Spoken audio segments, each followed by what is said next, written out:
Hello my friends and welcome, my name is Dennis and this is the latest update from Ukraine. Let's go to the front lines. We have two of the major changes for today, one near to Marinka and the other one near to Avdiivka. At first let's go to Marinka. This is kind of the small town which doesn't exist any longer, and as you probably know, Russia took it under control just recently, couple of weeks ago. Well, there's the line change. Let's go to the timeline. It is happening over here. So yesterday and today Russia took this part of the road, nothing more, but what they used to get it under control is just crazy. They've used this MTLB armored vehicle to move ahead, and the explosion, the kaboom, is just crazy. It didn't happen on Ukrainian positions, but that is how Russia tries to demine the fields. Obviously this enormous kaboom triggers the chain reaction of the mines. Not sure if this method really worked. They also tried to launch those MTLBs, so armored vehicles, on Ukrainian positions because those are damn cheap, but might carry lots of the loads. And this is how they put everything inside the vehicle. So it's not the fire hose, it's the explosives hose. Usually it launches like a rope on a long distance and later on detonates. So there are lots of the explosives inside plus aviation bombs. And this is how it looks from behind. In Marinka, the main threat for Ukraine that Russia might start to advance using this highway towards Kurahovo, but for now they advance towards Avdiivka using the small road. And the advancement for Russians is not that successful. As far as I know, Ukraine started to build the robust defense lines in this region near to this highway and also near to Avdiivka. That is why I don't think that Russia has the potential to advance further during this winter campaign. Well, at least not that far away from Marinka. My friends, before we move to Avdiivka, let me tell you about a friend, a partner and also a sponsor of my channel. As usual, it is the Atlas VPN. And you know what? They still have the Christmas deal valid. The deal that was made especially for my followers, where you may get the Atlas VPN for just $149 per month plus 12 months extra. You know what? This deal will not be out there forever. That is why if you are still out of the premium VPN service, I highly recommend you to join the club just right now. Because Atlas VPN has a special design data breach monitoring system, if I have the Atlas VPN warning, then someone tries to reach my device, I switch off the public Wi-Fi. Atlas also has awesome feature of the multiple devices support from the single account, so I use Atlas VPN on my iPhone, laptop and iPad. I always keep it on to make sure that my devices are protected. Then I have some free time, I would like to watch my favorite series on the Netflix platform. So not only Atlas VPN gives me the permission to access any kind of series in my country which are blocked or not blocked, but it gives me fantastic streaming speed. My friends, and now please check out my personal link in the video description just below or scan the QR code available on the screen, where you may get the Atlas VPN Premium with astonishing Christmas discount for just $149 per month plus 12 months extra. The deal is time limited, so hurry up to join the club. Really proud to have the partnership with the Atlas VPN. They help a lot for me and for Ukraine as well. So guys, now let's go to Avdiivka. After the failed Russian attack attempt the day before yesterday, it seems like Russia doesn't want to use their forces massively, especially on the northern side. The Stepova village is still under Ukrainian control and Russia is unable to move to the factory in the industrial part of Avdiivka. They're also unable to send the vehicles and other forces to this particular spot behind this road because all of them were targeted by Ukrainian FPV drones. And we have the fresh videos from the Shadow drone unit, how they used the FPV drones targeting the Russian artillery, for example. This road is not really far away from Avdiivka. Here's one more, probably this is the armored vehicle. Yes, for sure, this is BTR. And this is probably the biggest target that our guys hit with the drone. This is the Russian mortar system Tulip with a caliber of 240 millimeters. The most powerful tool if we speak about mortars, and the maximum range of it is 19.69 kilometers, so almost 20 kilometers, and it was targeted with the help of the FPV huge kaboom, and Russia lost not just this system but also the supply track with munition, plus I think some of the personnel around. Definitely a great achievement for Ukrainian drone unit. But Russia also uses the FPV drones, and they have many of them. So here on this video the drones are presented. They're quite clumsy, they have the alloy frame. Our guys say that the electronic is not that powerful, and in general drones are really heavy and clumsy. But the bad thing that Russia has the serial production of those drones, so they may not perform as well as Ukrainian made drones. However, Russia has many of them, and that creates the advantage over Ukrainian army. Ukraine still doesn't have the serial production of the drones. But Russia has the drone factory, and each drone has its own serial number. It means that potentially they have thousands of those. You know guys, sometimes I heard the jokes about the Russian army, how stupid they are. Well, indeed they have this feature in their army, but it's better not to exaggerate it. In general, they have technology, they have weaponry, they have everything. And if you compare the modern-day Russian soldier with what was in 2022, now the Russian soldier is well equipped, even better compared to many of the Ukrainian soldiers. So they do learn on their own mistakes, and today, for example, they produce those kind of the clumsy drones, but later on they might start a production of the drones with carbon frame, for example, and they will produce them massively. Ukraine is out of this tool yet. As for the FPV drones, there's still no government program to produce them massively. Zelensky promised 1 million drones this year, but we'll see. Now everything what is done by volunteers. And Russia obviously has the direct partnership with China to supply the parts for those drones. But again, those parts are cheap. Let's say not the best on the market. But Russia also has the surveillance drones, like for example this one. This is Zala flying wing drone, and it lands using the parachute. So this is the Russian drone spot where they launched this drone, and it's been attacked by Ukrainian forces. Kaboom, no drone spot any longer. Also, Ukraine has demolished one more counter-artillery radar system. This is the Zoopark 1M. The price of it is around $25 million.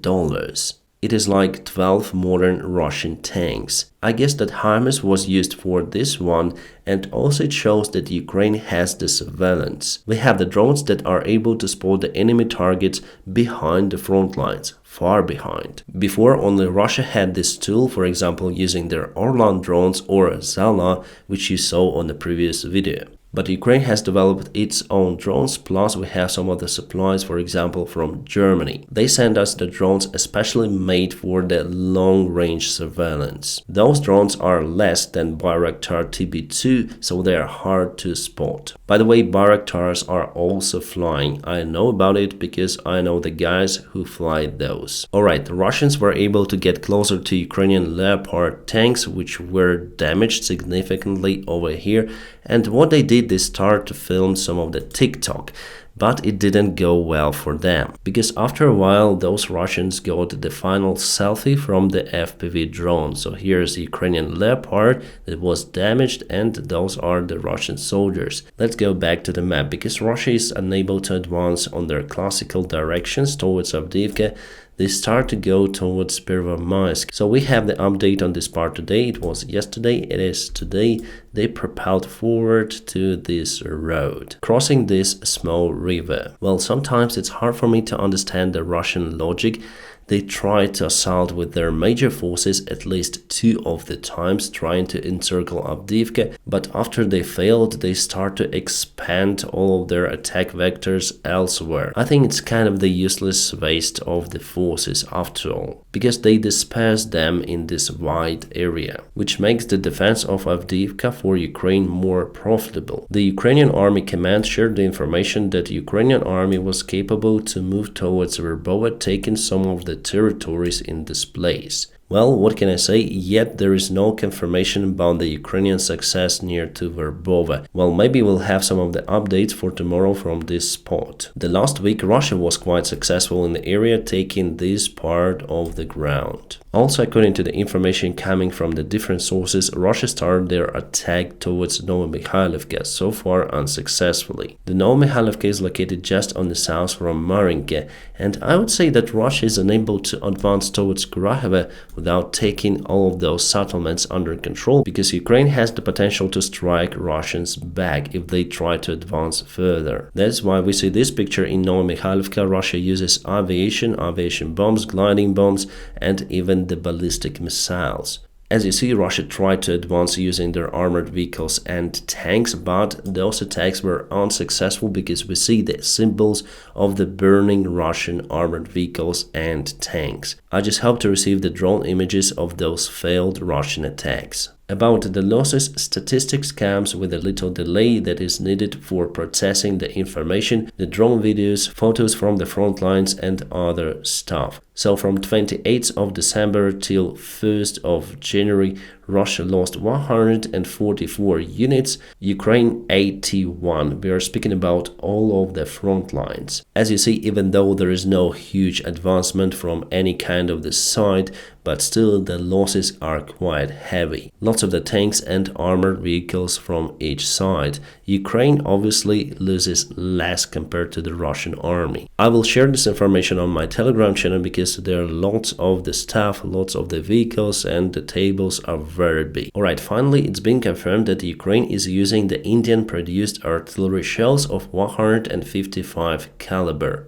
Awesome! The supplies of those were not announced by our Indian partners. It's kind of interesting because India is one of the biggest Russian customers of oil and other resources. Plus, they said before that they don't want to support any kind of the side of this war. But we see the Indian shells in Ukraine. It means that Ukraine somehow got them, maybe via the third countries, or maybe directly from India. About the strikes on Belgorod city, Russia, Ukraine hasn't taken responsibility for that. Nevertheless, the French Foreign Ministry said that Ukraine has the right to defend itself, even targeting the Russian infrastructure, because Ukraine aims towards the military infrastructure that is used to attack the Ukrainian territory. The other thing that Russia shuts down those missiles and they go directly to the residential areas. Russia several times admitted it openly. A deputy chairman of the Russian Security Council and also the ex-Russian president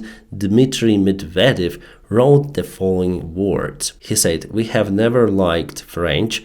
They eat frogs, they fought with us, and in general they are, faggots. And now we are convinced of this." The French Foreign Ministry wrote, "A strike on Belgrade using cluster munition is the right to self-defense." Ukraine haven't used the cluster munition. Scum, bastards, freaks. Someone please give more vodka to Dmitry, he seems to be out of control. He is really famous about his stupid delusional posts. He behaves like a 10-year-old child in school without any arguments, just bullying the opponent. The interesting thing that it could be the voice of Putin, one of his voices, because officially he is not saying those words directly, but via Medvedev, why not? Awesome day. For a very long time there was the prisoners of war exchange. Ukraine has obtained 230 soldiers back. There were no exchanges since I think the summertime. They were posed mostly by the Russian side. According to the leaked information, Russia was really disappointed that Azov leaders went from Turkey to Ukraine. So the Russian side asked for many of the officers and soldiers to be exchanged for those. But Ukraine didn't agree on that. That's why there was the pause in exchange. But again, it's just a theory, mostly spread by the Russian channels, by the way. Well, finally, there is a movement and many of the Ukrainian soldiers came back to their homeland, Ukraine. The Ukrainian military intelligence chief Budanov said that United Arab Emirates were mediators in this deal.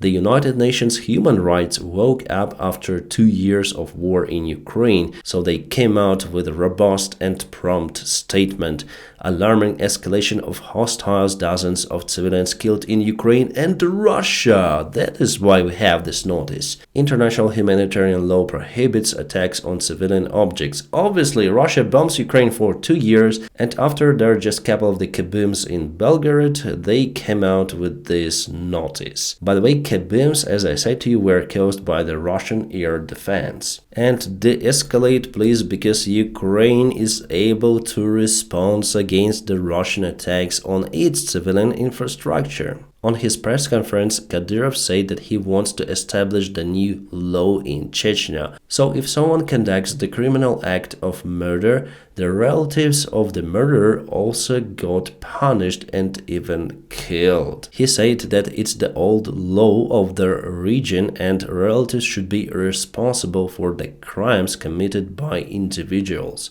Well, indeed, that kind of the barbarian stuff was happening in many areas of our planet before, but now Kadyrov wants to implement the same Stone Age laws in the part of the Russian Federation, so Chechnya. The interesting stuff is here. Those who sit and filming movies criticizing us, we should not leave them. We should get to them and will not keep them alive. They know it themselves. Wow, it's very scary. Well, I think that those who film movies are Kadyrovites themselves from Ahmad Battalion. They are best in filming the TikToks running behind the front lines with the rifles. If it was my will, I would put Kadyrov as the president of Russia. In that case, Ukraine would obviously win the war much faster, because the TikTok virus would spread around the rest of the Russian army, and I think that Russians deserve this leader. He would make the lives of Russians, well, very interesting. My friends, now don't forget to press the like to this video.